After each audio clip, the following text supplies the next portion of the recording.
Indeed,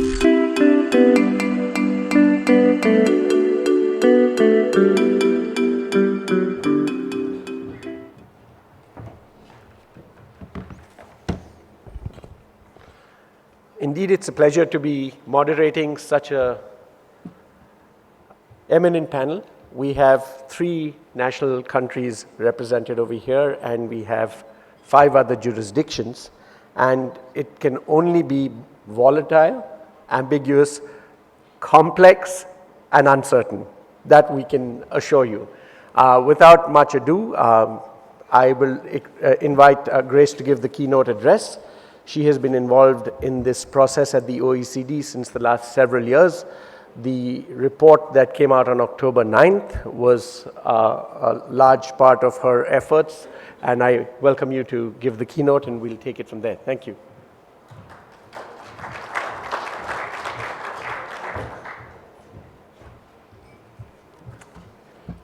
Thank you, and good morning, everyone. It's a pleasure to be back here again and to once again be really almost launching the latest OECD work here. I remember in 2015, we issued our BEPS package just days before the Taxsutra conference. So it's very nice to be here to present to you the latest work of the OECD on the tax challenges of digitalization. I don't know how much I missed of Akhilesh's comments. I'm sure the first part was very, very positive, and then it kind of got a little bit more gloomy. I want to take you through, because I think to try and understand what we put out last week, you need to understand a bit about where we have been and where we are today. And so I start with the BEPS Action 1 report. For those of you who have been following this very closely, you will remember that BEPS had 15 actions, and the first had to do with the digital economy. And why was it the first? Well, it was the first because that was the issue that countries and companies were all grappling with, and the public at large and politicians were growing increasingly frustrated at the fact that companies were able to engage very substantively in the economic life of countries, and yet those countries, because of the tax rules, were not able to legally tax those companies. And so I think part of Akhilesh's frustration may come from the fact that we started with high ambitions when we started with the BEPS project, but at the end of the day, the BEPS Action 1 report, while it did do great things in resolving the VAT issues, the indirect tax issues, on the direct tax issues, what we basically said was, 1, we know that the digital economy is not a contained area of economic activity, but rather the whole economy is digitalizing. 2, that the other BEPS measures on transfer pricing, on limiting interest deductions, on various other aspects of the BEPS project were going to a large extent address the concerns that countries had, and so the idea was to wait until 2020 to see how far those measures had gone to address the issues. There was, however, recognition of the issue that we are talking about today, the fact that setting aside base erosion and profit shifting was the more fundamental issue of the allocation of taxing rights, and do the current rules still make sense in this highly digitalized era? And in that report, you will recall that we proposed or discussed 3 separate options for dealing with these issues: withholding taxes, equalization levy, and a significant economic presence provision. None of those reached consensus among the 44 countries that were participating in the project at that time, India being one of those countries. And so we agreed to look at this issue in 2020. And that is where we left it. As you all know, India went ahead and established an equalization levy and also an SEP, but we did not have consensus to have those kinds of rules apply as a whole. And so then what happened? Well, we didn't wait till 2020. The German G20 presidency said, no, this issue is a top priority. It's getting worse, and so we need at least an interim report from the OECD. And so in March 2018, we produced that report. Now, in all honesty, I think when we were doing that report, we within the OECD Secretariat were quite concerned because we thought, well, not a whole lot has changed between the end of 2015 and 2017, so what can we really do? Well, what happened that did change was the fact that the discussions in the US on tax reform had taken a very interesting turn in that while this provision did not ultimately get accepted, the US was talking about a destination-based cash flow tax, so a tax focused on basically allocating taxing rights to a market jurisdiction. So that changed a bit the dynamic, and obviously when the tax reform was ultimately enacted, that changed things dramatically. One, because they lowered the tax rate to 21%, and two, they established some very interesting provisions like the GILTI, which set basically a minimum tax. And so that is kind of the context that we are now in. On the one hand, this kind of semi-quiet volcano of let's do something about digital taxation, and at the same time, very different views among countries. And then when the US finally did its reform, there was an opening up of a discussion about not only this issue, but how to further combat base erosion and profit shifting. And so that is what you see in the policy note that we put out in January of this year, which was a note agreed by the 130 or so countries participating in this work in the inclusive framework. And that note set out basically several proposals, including the ones that Akhilesh has already mentioned, the user participation, the marketing intangibles, and the SEP, and we agreed to do further work in exploring those. There was no commitment on any of those, and I think it's important to recall, as much as Akhilesh would like to see big, bold changes, there is a wide range of views among the inclusive framework members, including many countries that think we just shouldn't change anything. And then those who would like to see everything changed. And so what we try to do is to build a consensus and find a place where people can agree so that we can advance the discussions further. And so we did that by putting out a public consultation document in March, and then we proposed a program of work at the end of May. Again, that was agreed by the Inclusive Framework on BEPS.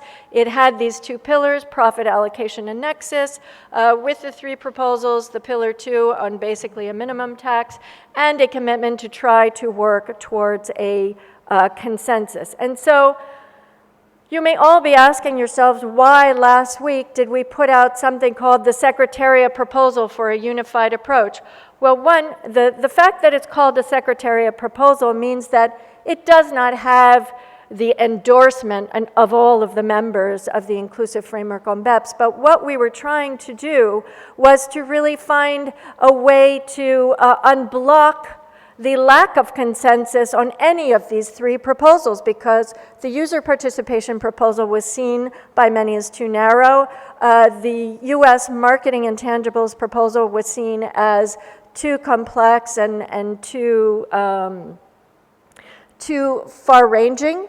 And then the SEP was also seen in certain senses as going too far. And so we thought, well, if we continue to discuss these three proposals in parallel, we will never get to consensus. So we thought the best thing to do was try to put up something that would create a discussion around a new architecture that could be the basis for our further work, because we would never reach a consensus by 2020 if we had to continue developing those three proposals in parallel. Why are we doing all this? Why are we back to this issue? We said we would wait till 2020. Well, it's because there are tensions in the system. This volcano is erupting.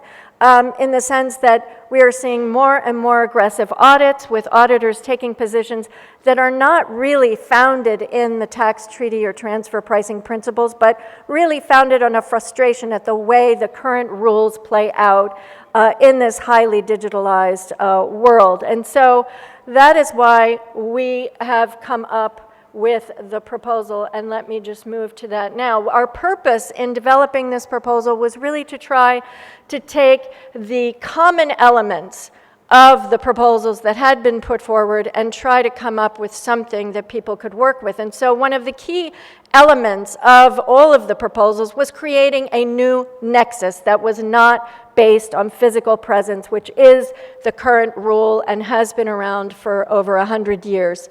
And then, in addition to that, we also have to change the profit allocation rules, because even if you had a new nexus, the current profit allocation rules would not allocate any profits to that new nexus. We also, from the public consultation, from in particular the developing countries, but others as well, we had to come up with something that was, I won't say simple, because we're talking about the activities of multinational enterprises, which tend to be complex, but something as least complex as possible, and that provided greater tax certainty. Because one of the big reasons that countries that may be giving up taxing rights in this new proposal, that they would be willing to do so, is the fact that they would gain increased tax certainty for their businesses. And so that was a key part of this. Now, as Akhilesh mentioned, we are not abandoning the transfer pricing rules. And why is that? Yes, people might like to have a bold new world, but the reality is that many of our countries think that these rules still work well in the vast majority of cases, and so let's fix what is broken and not throw out the baby with the bathwater. So that is really the idea behind it, and here you see basically the commonalities of the proposals. Again, just very quickly, a nexus without physical presence, having more taxing rights allocated to the market or user jurisdiction, moving away from the strict arm's length principle in certain cases and going to looking at the whole enterprise as opposed to the separate entity approach, and looking for simplicity and greater tax certainty. And so this is the proposal here. We are introducing a new nexus. We are reallocating profits and using a formulaic approach. That was also a common element of the three other proposals. And here we have divided it up into three different profit allocations. First, you would get a portion of a deemed residual profit. Second, there would be a fixed return for baseline distribution and marketing activities. This is part of the simplification. The vast majority of disputes relate to these types of activities, and we thought, well, let's just fix a margin so that tax authorities and taxpayers don't have to deal with this, don't have to go through a facts and circumstances, and can just apply this fixed margin.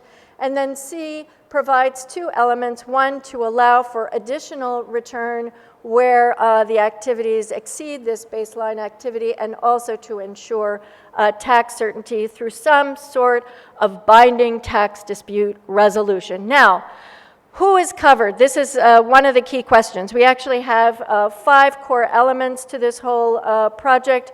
The first being the scope, second being nexus, profit allocation, avoiding double taxation, and then dispute prevention and dispute resolution. On scope, what we have proposed within the Secretariat is to focus on large M&E groups and businesses, and you could do this by looking at global revenue. We have put in the paper the 750 million threshold that was the threshold for country-by-country reporting. This is obviously one of the key things that will have to be negotiated by countries, but we thought, well, that's a sort of obvious point to start with. In looking at the scope of types of companies, obviously we have to cover digital, but there were some countries that said we have to go beyond digital companies because there are issues that were left unaddressed in the BEPS package. And so what we thought was, linked in a way to the idea of digital and the fact that companies can remotely engage with a consumer base in another country, is looking at consumer-facing businesses. And so here what we would be looking at is largely digitalized business models, intermediation platforms, and online advertising, those kinds of things. We would focus on business to consumer, but also to certain types of B2B transactions, such as where consumer products are sold through an intermediary. And then we obviously have to think about what would be carved out of this. And the one thing that seems pretty clear is the extractive industries. And other things that have been mentioned are commodities and financial services. That is, again, something we would have to delve into further. In terms of nexus, what we would be looking at is looking at some way to identify sustained and significant activity in an economy. We don't want to just capture one-off or small levels of activity, because once you start allocating, there isn't really that much to allocate. So that is why we would focus on the large businesses with sustained and significant economic activity.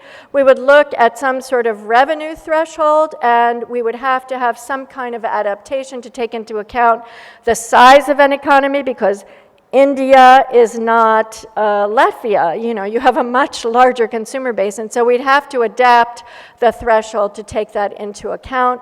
We'd have to look at time thresholds and see if there are any other indicators that would be useful to circumscribe the nexus. One of the things that we are thinking is, rather than trying to adjust the PE definition, the existing one, we would create a separate provision because that would avoid any unintended spillover effects that could occur through adapting the PE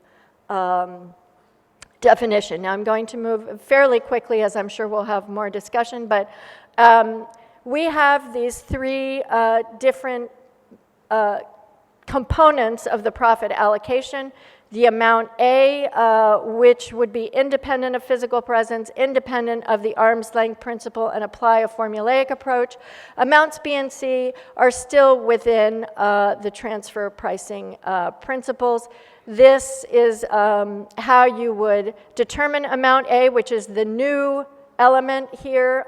You'd basically determine total profit, determine what portion of that would be deemed to be routine profit, and then you would allocate a portion of what is left over, the residual, through a formula to the various market jurisdictions. I think I'll just skip over that. There is an awful lot. I'm sure you have many questions. I probably won't have many answers, because there are a lot of key determinative factors that have not yet been decided, and these are things that will have to be discussed and negotiated with the members of the inclusive framework. And so here you have a list of the types of things that we still need to discuss. Now, I just talk very briefly about Pillar 2, because there are two pillars. I want to emphasize that what we've put out is just about Pillar 1. We hope to put out a consultation document in November on Pillar 2 and have a public consultation in early December on Pillar 2.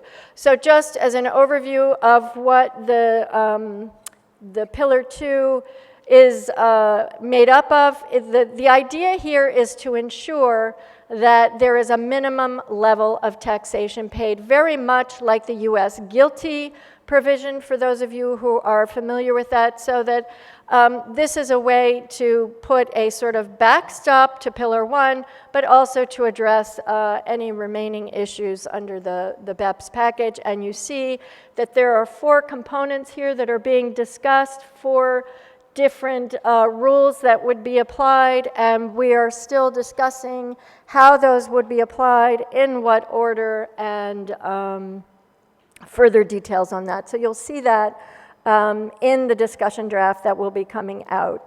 To close, I'll just talk very briefly about the impact assessment. We have been undertaking an economic analysis to see how these provisions would play out.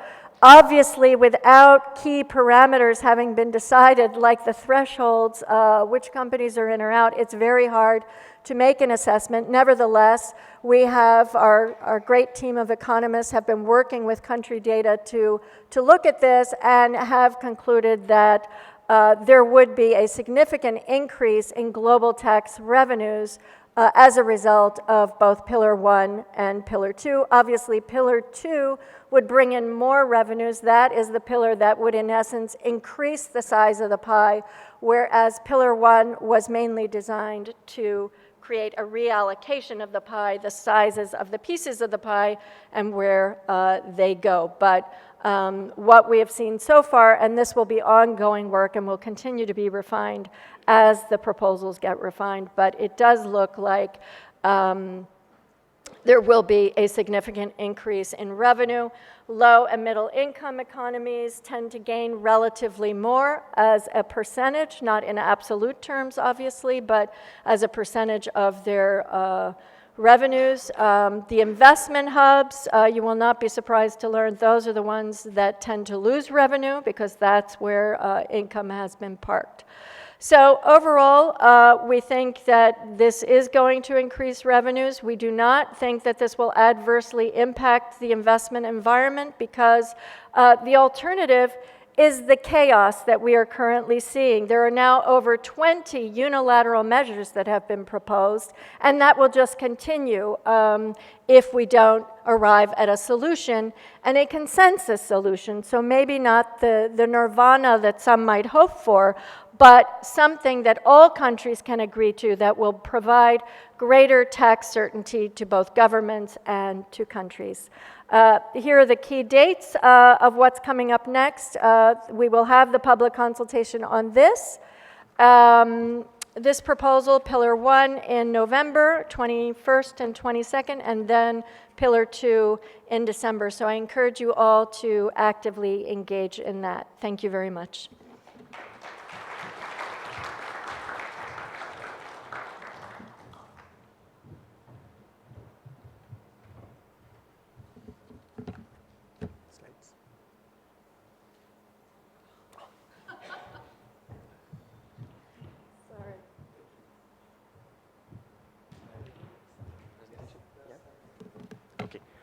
Thank you, Grace. That was truly a remarkable job summarizing everything in about 15 minutes.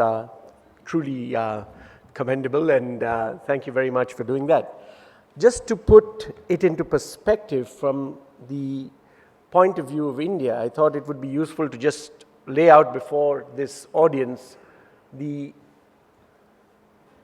quantum that is at stake for India over here. As per the latest TRAI statistics, India has 630 million internet users. That is more than US, UK, South Africa, and Russia combined.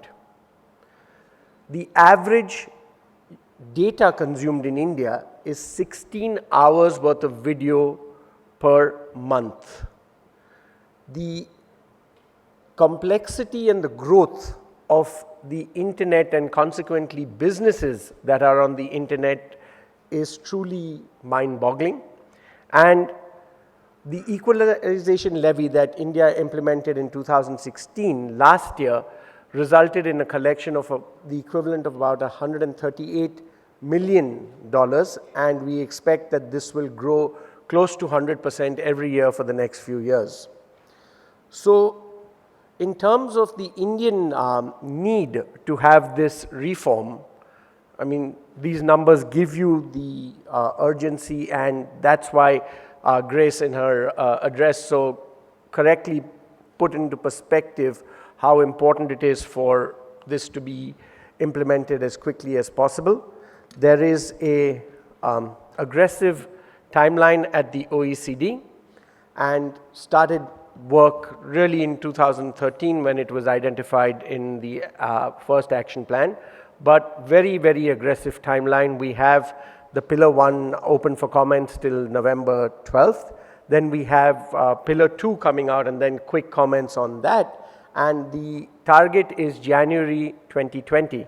Earlier, I heard Grace say that where they met once in every 3-4 months, they're now meeting on a monthly basis, given the urgency of the situation. So we have a lot to be ready for, which brings me to another interesting point over here. As I was looking through the biography of our speakers, I said 6 lawyers, 1 tax person, and 1 physicist. No chartered accountants on this panel, and just in a lighter vein, just to joke with our accountant friends, always the lawyers get in first, then the accountants get in, and then the lawyers get in again. So that's true globally, and you see I have a truly international panel over here. I won't spend time on these slides because Grace has really laid them out very eloquently, and we have a very eminent panel which we must benefit from and take some questions. So just this one slide, Grace in her slide 8 showed pillar A, B, C, each one of them separately. Now from our perspective, as we see this unravel, this is actually an intersection of 3 different circles, because there is a lot of overlap, potential for a lot of ambiguity, and consequently a lot of competing tax demands. As you will hear later on in this panel, there are jurisdictions who will be giving up certain of their taxing revenues to accommodate the OECD proposals, and this intersection is where the detail will lie, and that's what will be the challenge, both from a policy drawing up perspective and then from an implementation perspective. We will briefly touch upon the measures by India, the equalization levy that India put out in June 2016. Basically, this is not under the Income Tax Act. It is not something that you can get credit for in your DTAA. Nevertheless, India acted, in a manner of speaking, unilaterally, given the importance and the fast growth of this sector. As I mentioned, the taxes under the EL are growing almost at 100% year on year, and we expect that to continue for a few more years. But India was compelled to act pending the OECD decision, and we heard Grace say about 20-odd countries have already acted unilaterally. Already, equalization levy is applied. The danger, if you will, for lack of a better word, is that really this is a pass-through to the consumer, and we can debate whether these unilateral measures are making products and services more costly to the consumer. Be that as it may, it was something that the government decided they had to bring in and brought in, and it has brought revenue into the system. The other position here is, of course, we have the significant economic presence law already on the anvil. The Finance Act in 2018 amplified the scope of the term business connection, and it said the transaction of any goods or services or property by a non-resident in India, including download of data or software in India if the transaction exceeds the threshold, or systematic and continuous soliciting of business activities or engaging in interaction with such number of users as may be prescribed in India through digital means. Then we have a low-medium user intensity test and a high user intensity test. On each of these types of users, the tax leviable or the tax share is different. Now, this is something that is on our books. The thresholds have not been specified.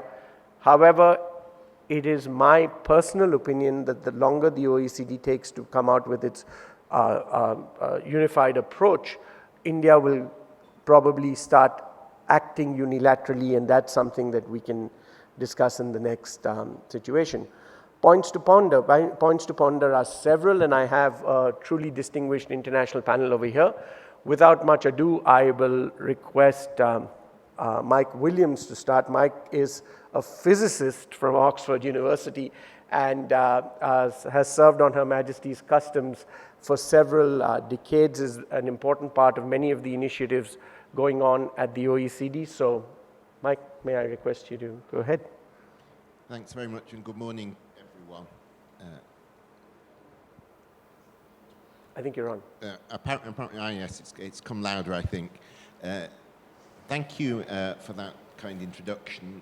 I think that there are some similarities between the UK government's approach and India's approach, which I'll touch on, also inevitably some differences. I think a key point that Akhilesh made in his opening address is that there is a sense in which this issue, how do we tax a digital economy, is the thing that we didn't fully address under BEPS. We kind of looked at it and then left it till 2020, and I think subsequent events, including the proliferation of unilateral digital measures, showed that actually we would have been better off tackling it as part of the BEPS project, but we didn't, and we are where we are. But I think a consequence of that is that the current work programme must solve the digital issue or problem, whatever you want to call it. If we don't do that, then it seems to me that we have answered the wrong question. We can't, in a sense, fail to answer the right question twice.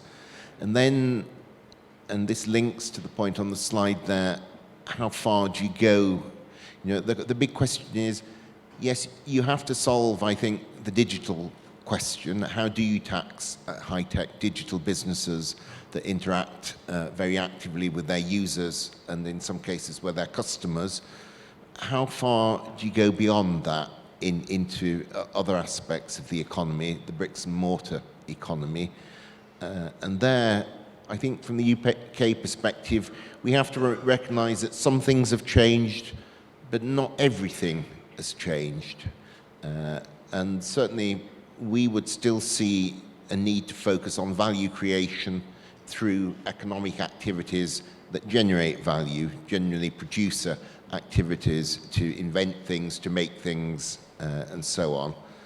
But equally, I think if you take the view that the key thing is value creation, then we equally have to accept that what counts, what creates value, what leads to profits, has changed as the world has changed.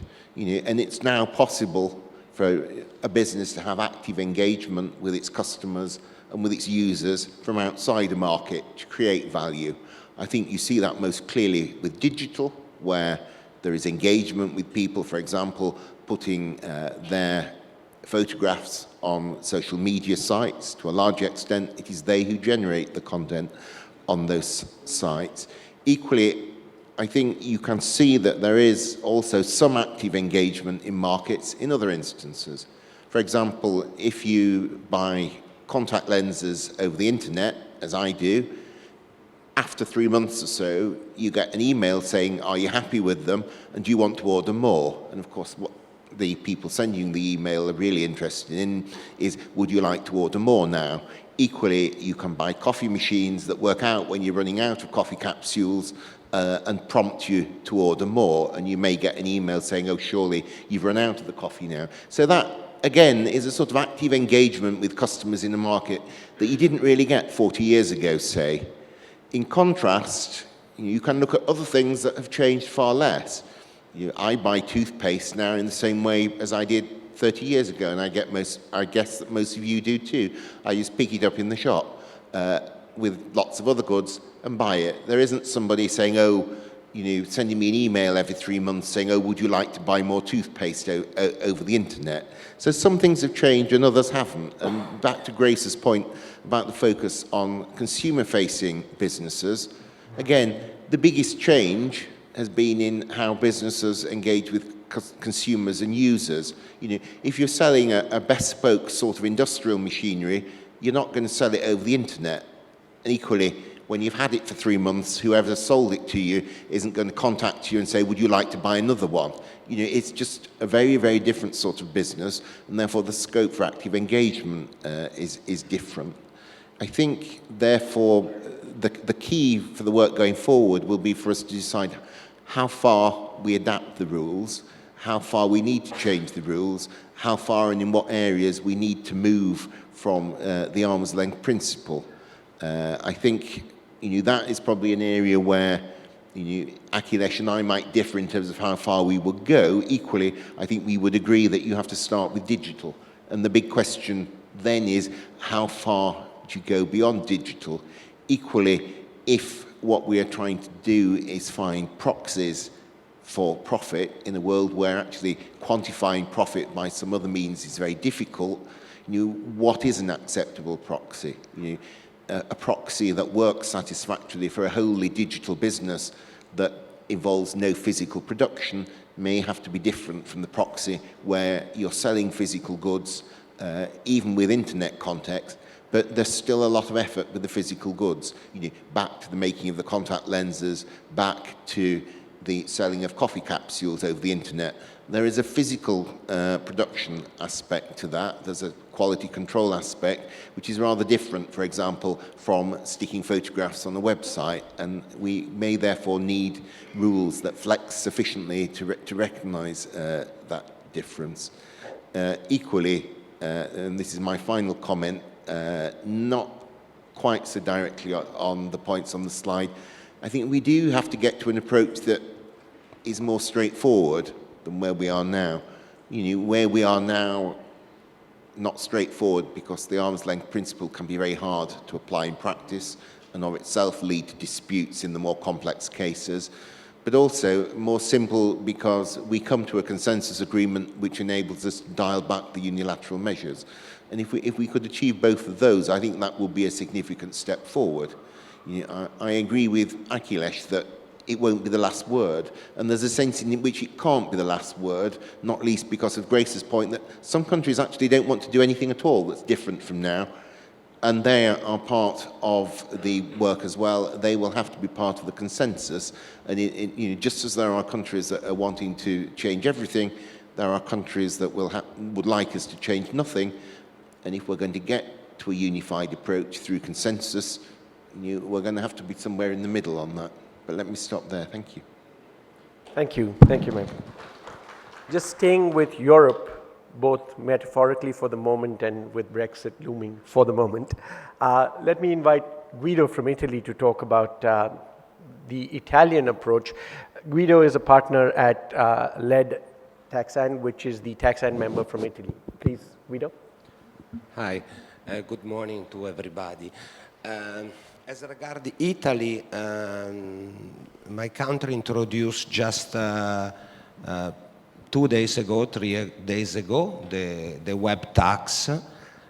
They tried to introduce that a couple of years ago, but in the end, as often in our country, we had the decree. So now in the financial bill for the 2020, it will be introduced, and it follows more or less the French web tax that my colleague Frederic will explain. On one side, the reason is, of course, to collect money, because the idea is to have more or less about 600 million euro from this tax, and at the same time, it's of course ad interim law, ad interim situation, because of course we need something more stable. In Italy, and it's important to remember this, already a couple of years ago, the concept of PE has been introduced in the meaning of the economic significant presence. So on one side, we are quite in line with the BEPS indication.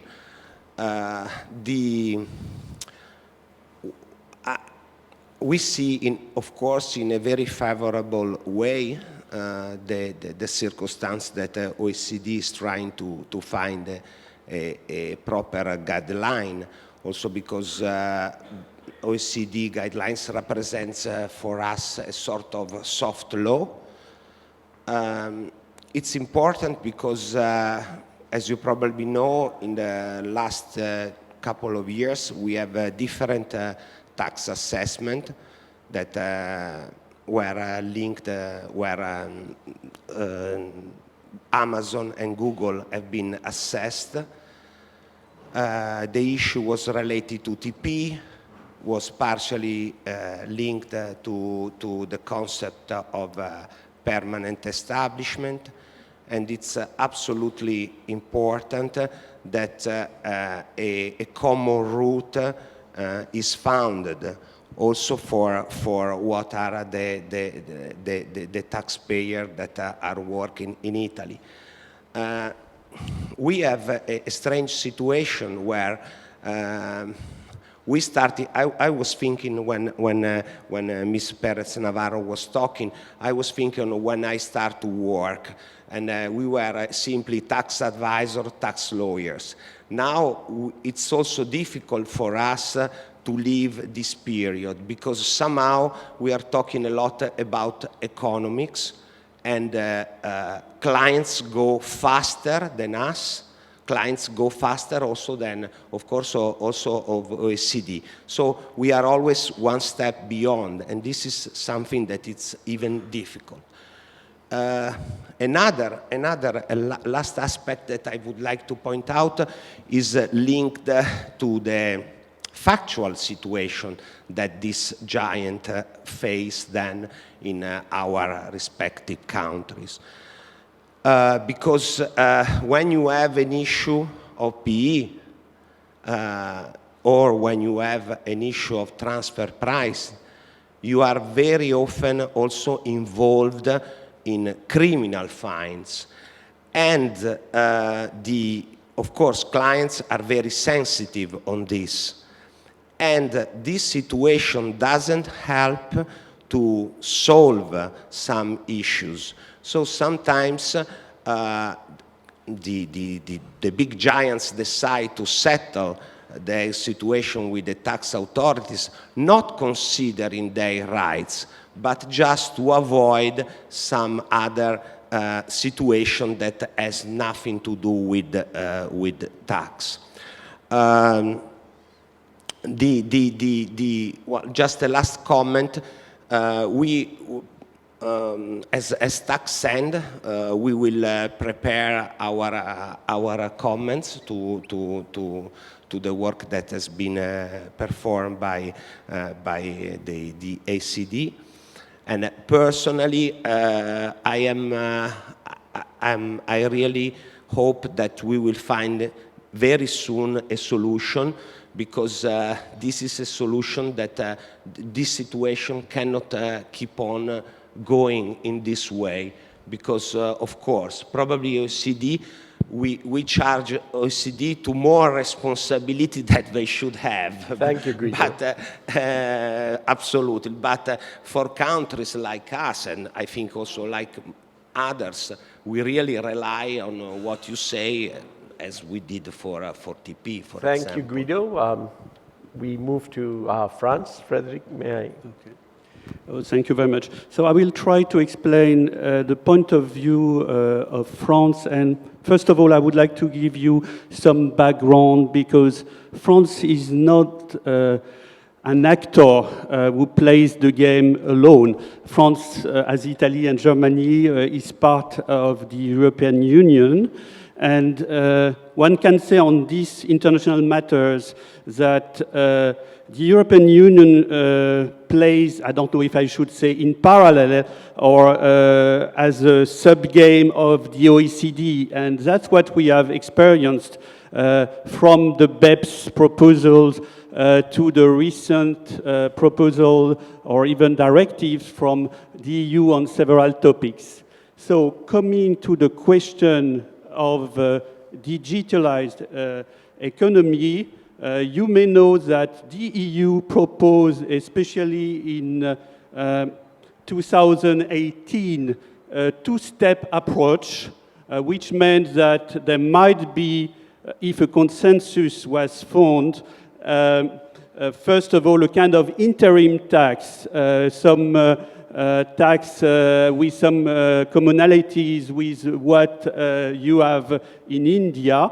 And in a second step, when a more multilateral consensus consensus would have been obtained, a new definition. At this point of time, it was told that it might be a new definition of permanent establishment. We now see that it's more sophisticated, that it's not a new definition of permanent establishment in the proposal from the Secretariat of the OECD, but rather a new nexus. Anyway, so there was this two-step approach. And France took the stand not to wait because it was even not possible to find a consensus among European countries. And that's why you may have heard that France decided, or I should say the Parliament voted a law in last July, which is a tax on digital services.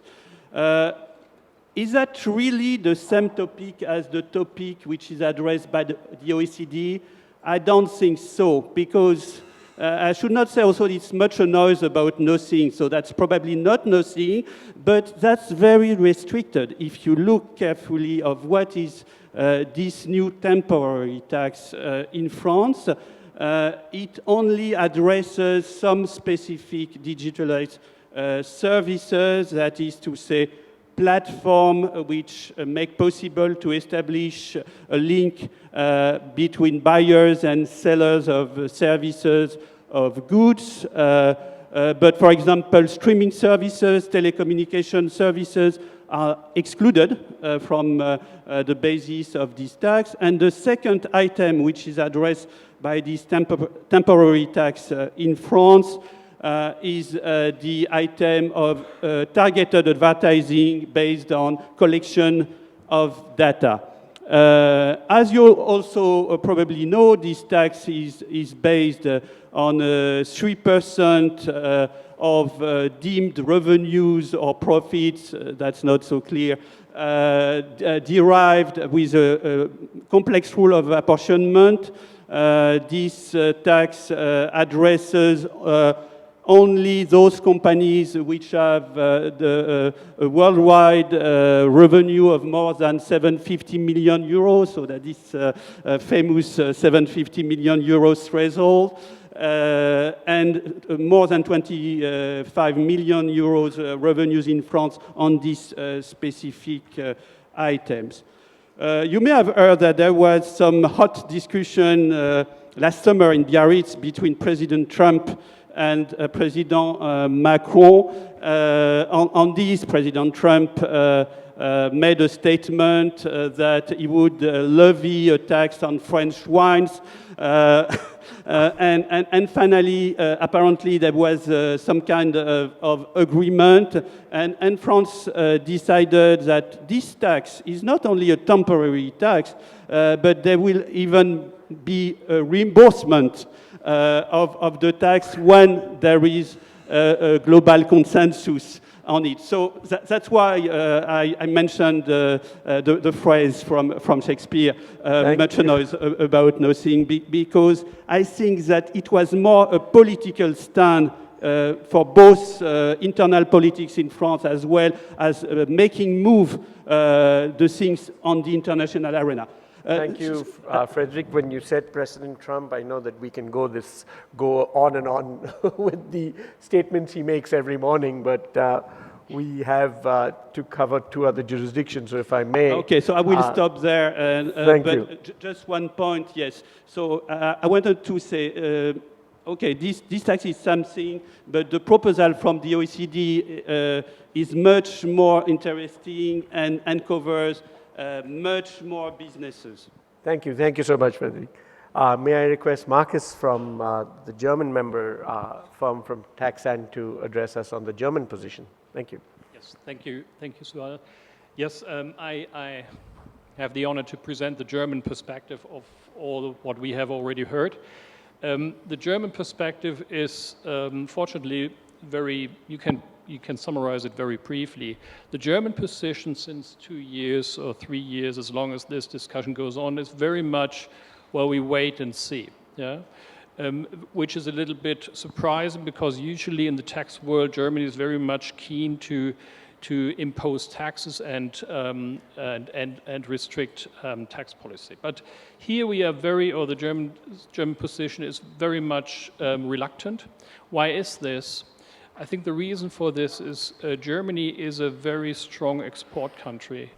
And Germany has always the fear that if you change anything in the tax environment, it may fear and it may harm German tax revenues. We can very good live with the existing models where we have physical permanent establishments that will protect German tax revenues. But once we start thinking about market countries taking tax revenues because of non-physical presence, German federal ministry gets nervous. Here, I think with the proposal that is now put on the table, which is the unified approach under Pillar 1, I think Germany could live with this. Why is this? I think the reason is that there are a couple of carve-outs within this proposal which will not really change the tax revenues in Germany that much. That is at least what I would assume. There is no official statement yet made, but this is what I would assume. The reason for this is that this new proposal goes very much, not only, as I learned today, but very much more into the B2C segment. So business to consumers, Facebook, Google's, and all these players, they will be affected by this new proposal, but the old German economy will not. Yeah? So that's why I think the German position will be that we will get along with this proposal very good, and there shouldn't be very much discussion from the German side. This is at least what I expect. Thank you, Marcus. It's nice to hear that from one of the jurisdictions on the dais. Moving quickly across the Atlantic, Kenneth, I promise I will not mention Trump, but I do have to mention that the US has a system of sharing domestic sales taxes, which is, well, akin to the proposals from the OECD, but we'd love to hear more of that from you. Thank you, Suhail. Yeah, as Frederic mentioned, and as can be evidenced by Trump's reaction to the digital tax in France, initially the US was very resistant to a digital tax or any tax that would target digital companies with big giants like your Amazons and your Apples based in the US. From a policy perspective, shifting some of those profits outside of the US was not seen as something that would be favorable. Most of those companies, large enough, already had some physical presence in most of the jurisdictions, including France, that would be seeking to tax them from a digital tax perspective. And the US viewpoint at that point in time was that you have a permanent establishment in place and that transfer pricing should adequately dictate the profitability in those local countries. One thing the United States, of course, was very reluctant to accept was a gross receipts-based tax for two reasons, really. One, in that from the United States perspective, a gross receipts tax would not generally be eligible for a foreign tax credit. So it would be seen more akin to an indirect tax. And as an indirect tax, it would also be very difficult to tackle from the perspective of dispute resolution and, of course, our income tax treaties. Now that we have softened our position a bit and become a bit more amenable to a nexus-based approach, we are moving forward and accepting the digital tax. And we still have some issues to address in the United States, which sourcing of the profits that would be shifted offshore and aligning those with foreign tax credits in the U.S. would, of course, be one of those issues.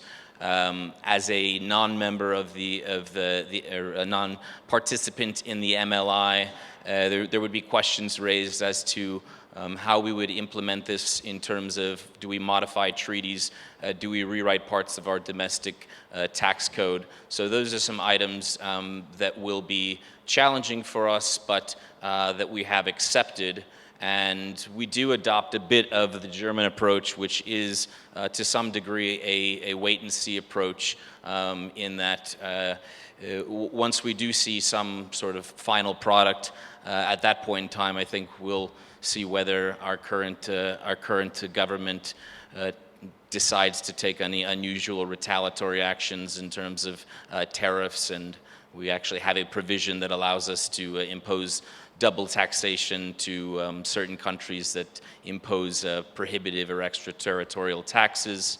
And to Suhail's comments, and I'll just wrap up on this, it is interesting to parallel this to some new rules in the United States, though the policy is certainly different in terms of states adopting an economic approach for sales and use tax. We do acknowledge that concept in the US, and the federal government does not, has not refuted that in any way.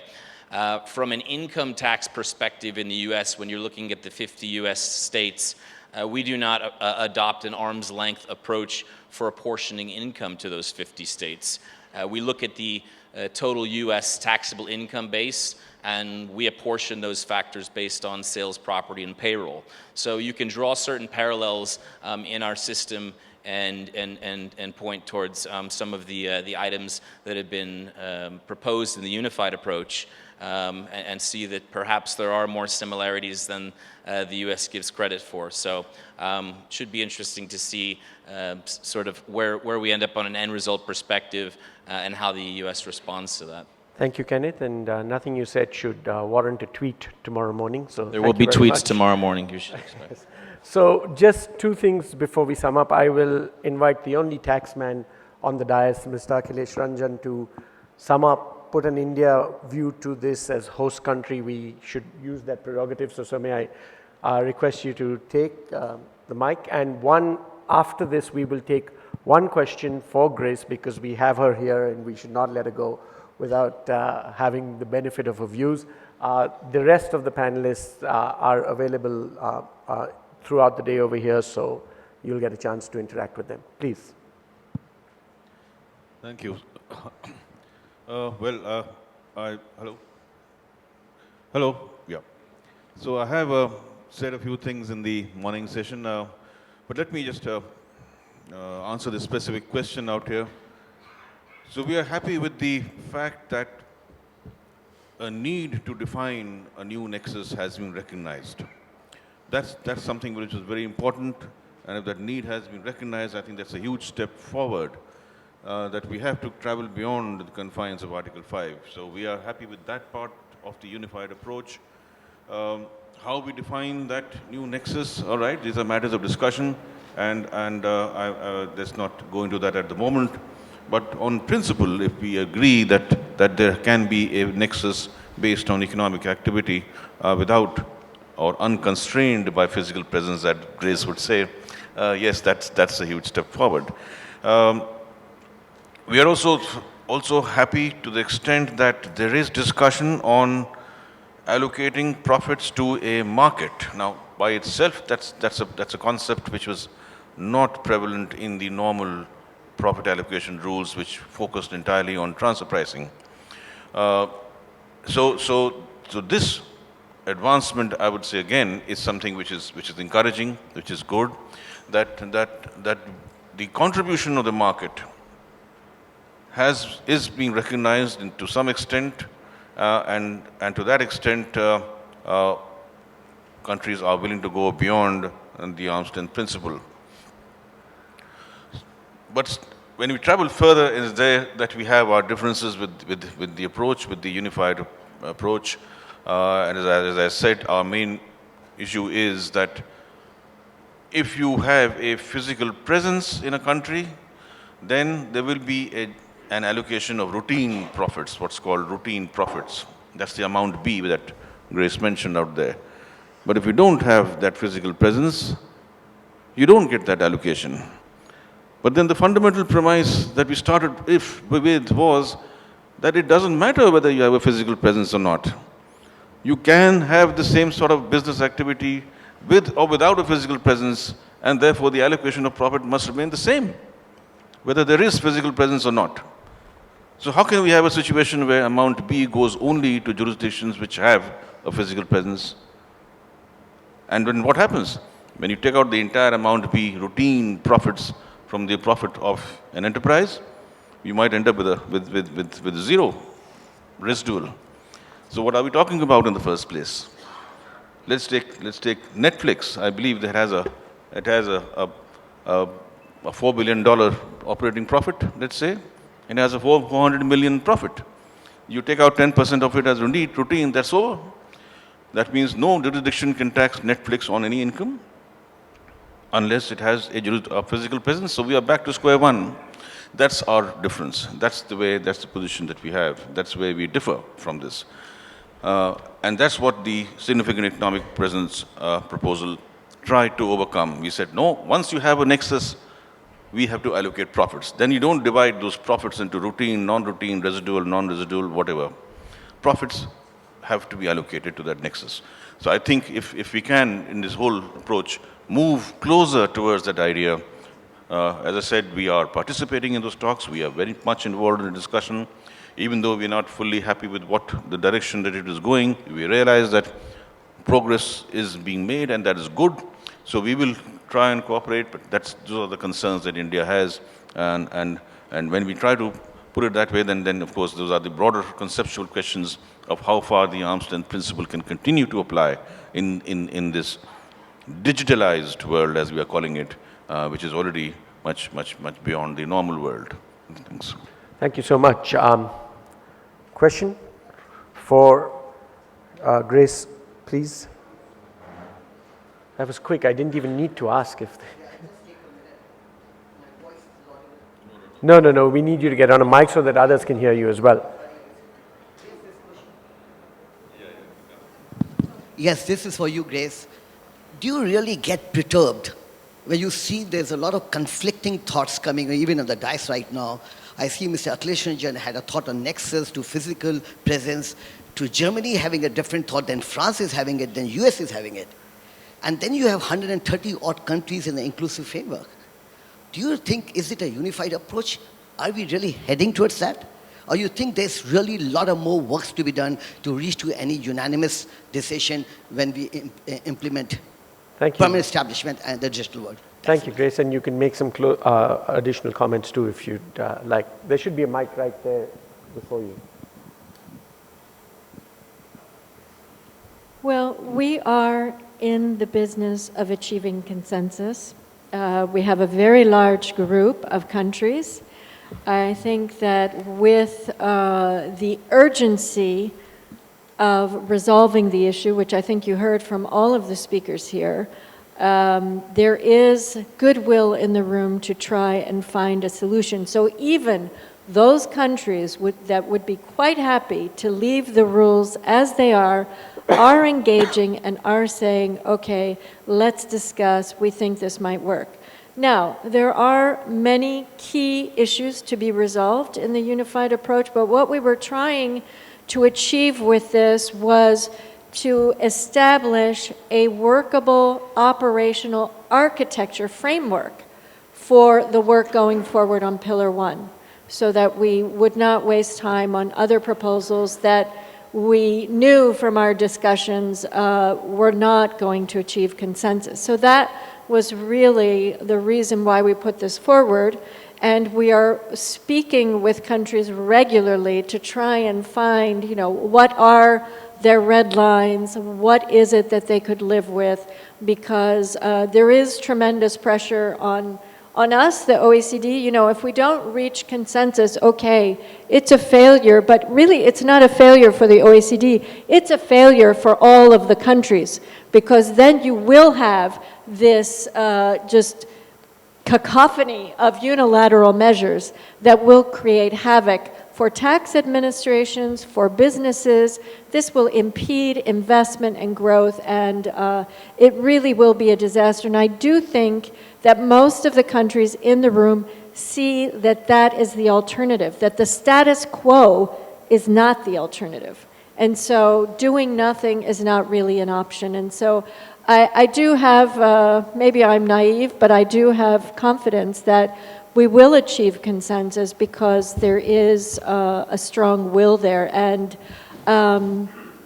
you know, if you look at the other very challenging projects that we have undertaken, we have achieved very significant results. If you look at, for example, the work on exchange of information, you know, many people said, kind of reminded me of what Akhilesh was saying earlier, that doing exchange of information on request was not enough, it was too limited and objective. But that is where we started, and we got to automatic exchange of information. And now India and other countries are getting a whole lot of information, something that 10 years ago nobody thought would happen. And so I think starting at this point and trying to find what is the core problem right now, and trying to find a solution to that will get us to a resolution and create some stability in the tax environment. Thank you so much. On that optimistic note, a round of applause for our panel who've traveled over 40,000 miles to be here. Thank you so much, everybody. Thank you.